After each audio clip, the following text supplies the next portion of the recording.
নমস্কার বন্ধুরা, JS fresh কুকিংয়ে স্বাগত জানিয়ে আমি আজকে চলে এসেছি আরও একটি রেসিপির সঙ্গে।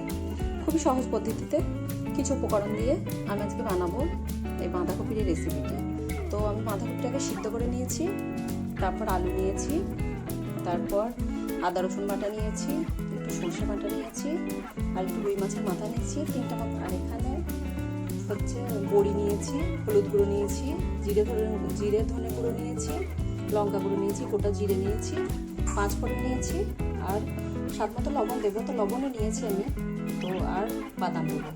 তো আমি এটা বানানোর জন্য এই উপকরণগুলো আমার লাগবে, তো আমি নিয়ে নিয়েছি। এবার আমি এটা বানাবো। তো কড়াই আমি সাদা তেল দিয়ে দিয়েছি, তারপরে এবার মাছের মাথাটা দিয়ে দেবো, একটু আদা রসুন বাটা দেবো, জিরে ধরে গুঁড়ো দেবো, লঙ্কার গুঁড়ো দেবো, আর একটু অল্প পরিমাণে একটু হলুদ গুঁড়ো দেবো, একটু লবণ দেবো। এটাকে আমি ভেজে নেব।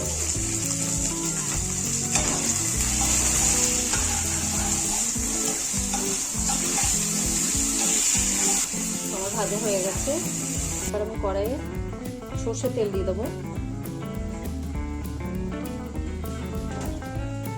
সর্ষের তেলের মধ্যে গোটা জিরে,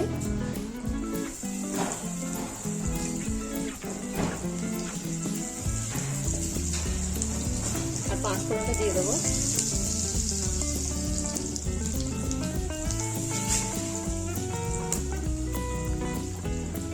তারপর আমি এর মধ্যে পেঁয়াজ কুচি দিয়ে দেবো।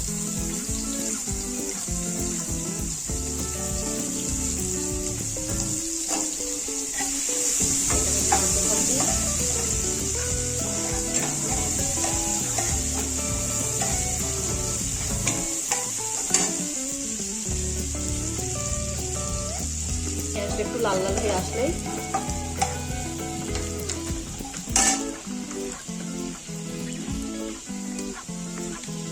আমি এর মধ্যে 1 চামচ মতো আদা রসুন বাটা দেবো।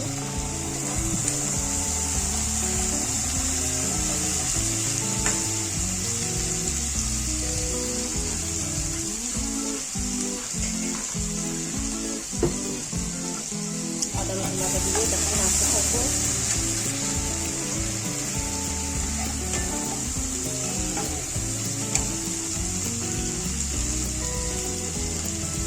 তারপর এর মধ্যে যে সর্ষেটা বেটে নিয়েছিলাম সেটা দিয়ে দেবো।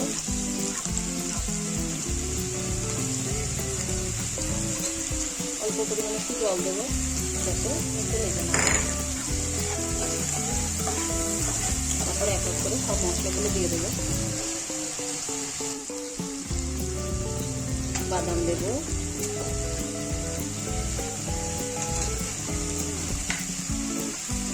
আমি মশলাগুলো নিয়েছিলাম সেগুলো সব দিয়ে দেবো।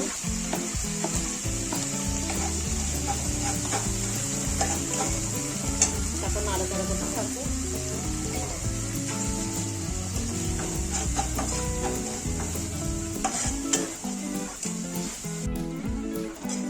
তো বন্ধুরা আমি মশলাটা নাড়তে থাকবো। তারপর আমি এর মধ্যে মাথা ভাজাটা দিয়ে দেবো।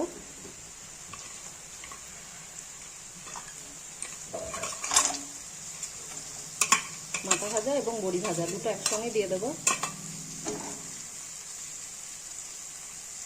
তারপরে অল্প পরিমাণে একটু জল দেবো।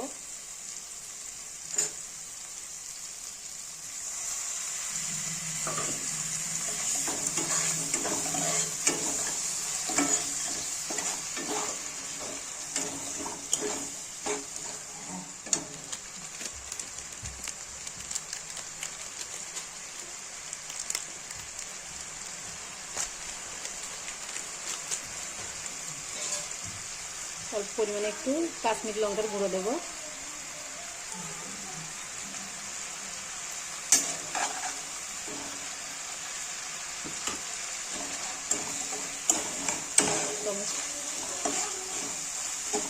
একটু ভালো করে কষিয়ে নেব। তো কষা হয়ে গেলে তেলটা পড়ে চলে আসবে।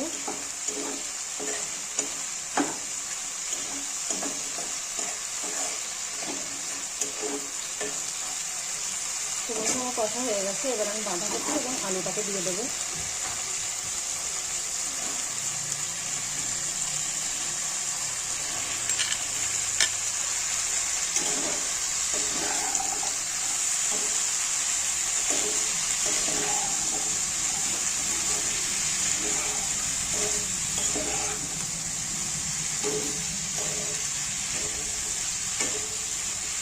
আমি করতে থাকবো। তো আপনারা এই রেসিপিটা একবার বাড়িতে বানিয়ে দেখবেন, খুব সুন্দর খেতে হয় এটা। তো আমার এটা হয়ে গেছে, এবার আমি এটাকে ঢেলে নেব। তো রেসিপিটা ভালো লাগলে লাইক করবেন এবং শেয়ার করবেন, কমেন্ট করবেন। আর এই রকম রেসিপি দেখতে চাইলে আরও তো বেল আইকনে ক্লিক করে পাশে থাকবেন বন্ধুরা, প্লিজ।